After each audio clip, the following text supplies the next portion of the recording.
個人資料私隱專員公署早前接獲3宗投訴，指外傭向財務公司借錢，並提供僱主姓名、電話同住址等資料。其中有外傭先後向4間財務公司借貸，僱主1日內收到財務公司4次電話，要求外傭還款。另一宗個案，外傭向菲律賓財務公司借錢，僱主接獲即時通訊軟件嘅訊息，話如果外傭唔還款，就派人上門追債。涉事嘅3名外傭事後承認，曾經向財務機構提供僱主嘅個人資料。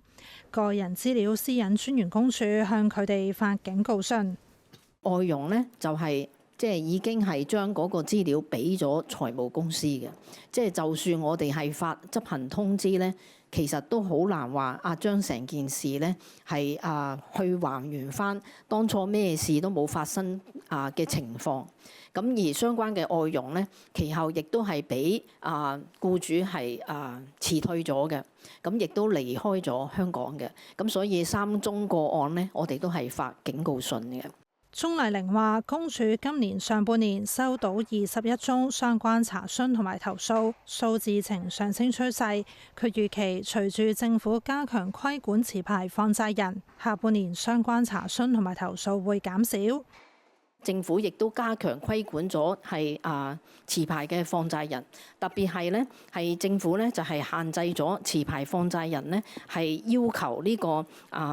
借款人係提供呢個貸款嘅諮詢人，咁呢一方面嘅措施呢，我哋私隱專員公署呢係非常之歡迎嘅。咁我哋亦都相信呢係加強規管持牌放債人呢係會係幫到呢呢個濫用僱主個人資料嘅情況嘅。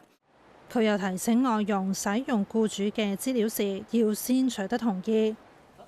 另外，公署發布有關使用代理式 AI 嘅指引，提出9項建議，包括避免過度或任意收集個人資料，同埋未經同意唔將個人資料用喺新目的。